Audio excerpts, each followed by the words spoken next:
Pose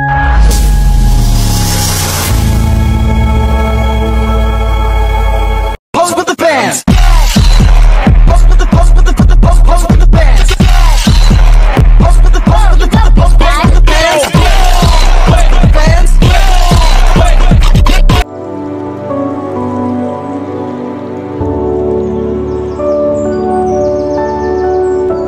Selamat datang di video pembelajaran tentang perspektif ilmu sosial budaya dan humaniora dalam praktik kebidanan. Kita akan belajar bagaimana aspek sosial dan budaya mempengaruhi pelayanan kebidanan serta pentingnya pendekatan humaniora.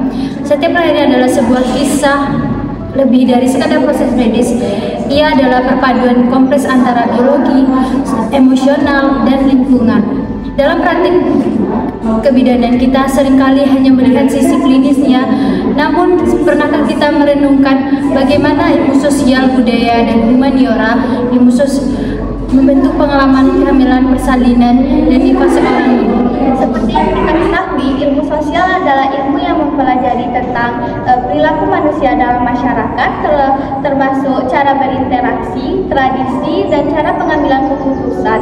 Keputusan yang berdasarkan dengan budaya, sosial, ekonomi, dan lingkungan. Dalam konteks kebidanan, ilmu sosial ini sangat penting karena ibu dipengaruhi oleh lingkungan sosialnya dalam memahami kehamilan, persalinan, dan cara perawatan bayinya. Banyak keputusan ibu yang tidak hanya berdasarkan oleh informasi medis, tetapi juga dipengaruhi oleh budaya, kebiasaan, keluarga, dan informasi turun-temurun. Berikut ini adalah salah satu contoh dalam kehidupan sehari-hari tentang aspek sosial ini, yaitu seperti pemberian makanan tambahan pada bayi baru lahir.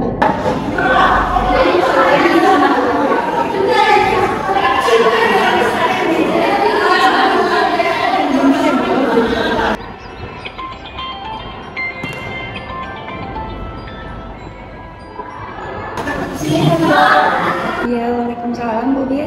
Ada bantuan apa? Apakah butuh makan sibuk? Oh enggak. Kenapa itu Bu Bir? Bu, ada pasien atas nama Bu Ica, Bu, ingin melakukan kunjungan. Oh boleh. Langsung ke sini aja ya.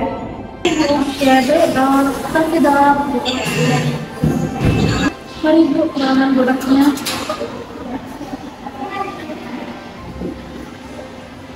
Mari Pak Bu.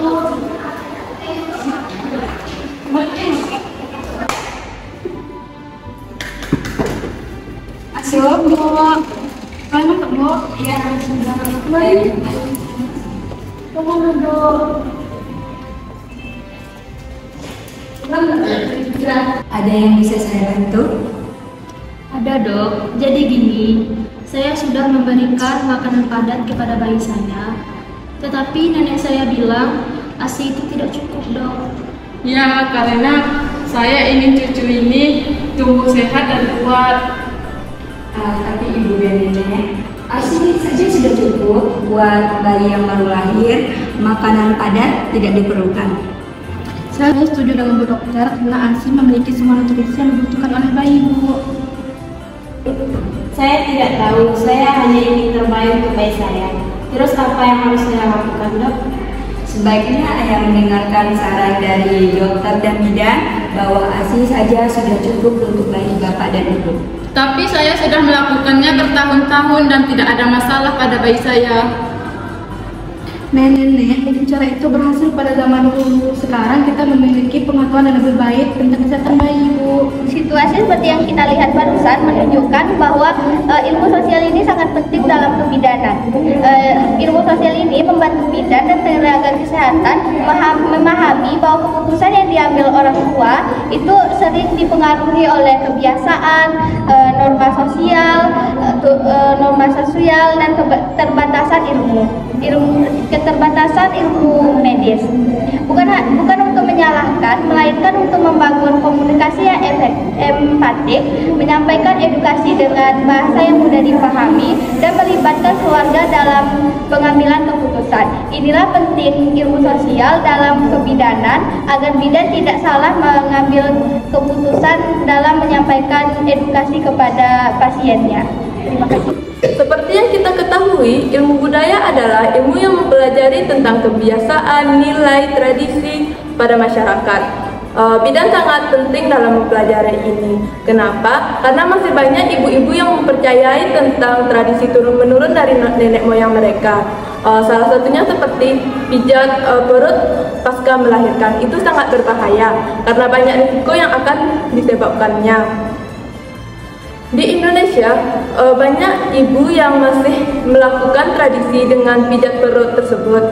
Tujuannya sederhana, yaitu agar perut kembali menjadi rata dan juga agar bisa meringankan tubuh, padahal itu sangat berbahaya. Apakah ini benar untuk kesehatan ibu? Ketika budaya bertemu dengan ilmu kesehatan, seringkali muncul perbedaan pandangan.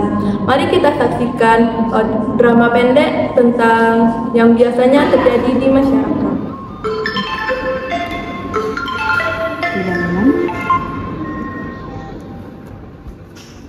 Halo. Halo, selamat siang, Dok. Ya, selamat siang Bu Bulan. Ada apa? Maaf, Dok, ini ada ibu yang mau konsultasi, Dok. Apa mereka bisa hari ini? Oh, hari ini ya? Boleh langsung masuk saja ya Bulan. Bila Bulan disuruh aja pasiennya masuk ya. Baik, Dok. Terima kasih ya, Dok. Iya, sama-sama.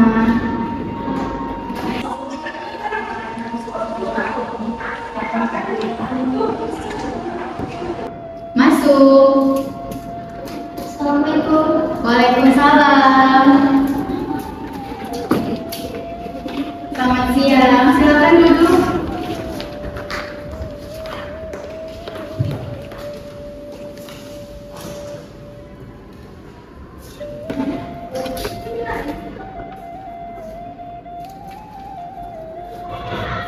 Saya melakukan pijat urut tradisional setelah saya melahirkan karena saya ingin mengembalikan bentuk perut saya. Ya, itu sudah dilakukan turun-temurun dan itu sangat efektif. Tapi Ibu, melakukan pijat perut tradisional itu bisa menyebabkan cedera pada perut Ibu. Saya setuju dengan dokter, karena pijat perut tidak diperlukan dan bisa berbahaya. Saya tidak tahu, saya hanya ingin istri saya merasa nyaman. Tapi Pak, melakukan pijat perut tradisional itu tidak diperlukan. Sebaiknya Bapak, Ibu, dan Nenek mendengarkan saran dari kami, dokter dan bidan. Tapi saya sudah melakukannya bertahun-tahun dan tidak ada masalah. Nenek, mungkin pada zaman dahulu itu berhasil. Tapi pada zaman sekarang kita punya ilmu pengetahuan yang lebih baik tentang kesehatan. Dari dialog yang kita lihat tadi, kita dapat melihat bahwa ada nenek yang masih memijat perut menantunya. Itu pasti berbahaya karena banyak risiko yang akan membahayakannya. Pendekatan budaya dalam kebidanan tidak menolak tradisi, melainkan memilih mana yang bermanfaat dan mana yang membahayakan si ibu. Sebagai bidan, kita tidak boleh menyalahkan tradisi. Kita harus menemukan titik terangnya. Kita harus melakukan pendekatan kepada ibu ataupun keluarganya. Dengan pendekatan ini kita bisa menjaga keselamatan ibu dan menghormati nilai budaya. Ketika kita mengenali budaya sebagai identitas, maka kita pun mampu menjangkau lebih dalam. Bukan hanya mengobati, tetapi kita juga harus merawat nilai dan makna. Inilah kebidanan yang sensitif dengan budaya, terampil secara klinis, tapi juga kaya empati.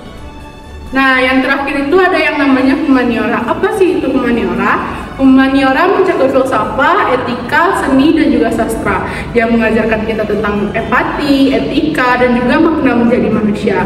Dalam kebidanan, humaniora mengajarkan kepada kita bahwa pasien adalah individu yang memiliki harapan dan juga ketakutan mereka sendiri. Untuk itu, mari kita sama-sama sebagai seorang bidan selalu menjadi teman terbaik untuk mendengarkan keluh kesah seorang ibu. Dalam budaya kita, peran seorang ibu seringkali dikaitkan dengan kata pengorbanan tanpa batas.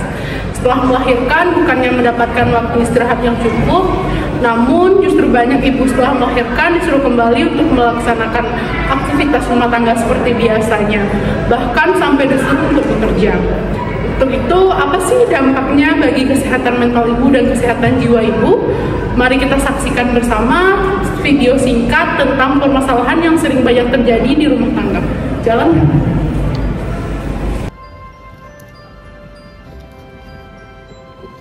Saya tidak bisa beristirahat, Bu, karena saya harus segera kembali bekerja. Ya, kamu harus membantu keluarga. Tapi Bunda, habis melahirkan sangat butuh istirahat supaya kesehatan Anda lebih stabil. Iya, saya setuju dengan dokter. Ibu perlu waktu untuk memulihkan diri. Tapi keluarga membutuhkan bantuanmu. Kamu tidak bisa beristirahat terus.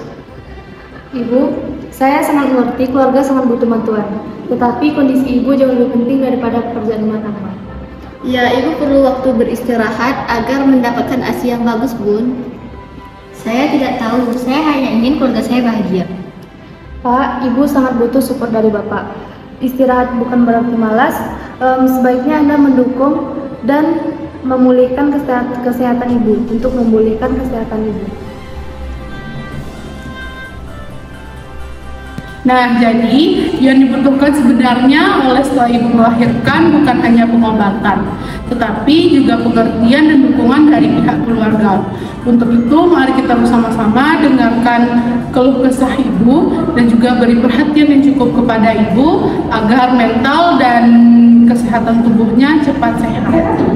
Sebagai bidan, kita adalah agen perubahan dengan mengintegrasikan perspektif ilmu sosial, budaya, dan humaniora.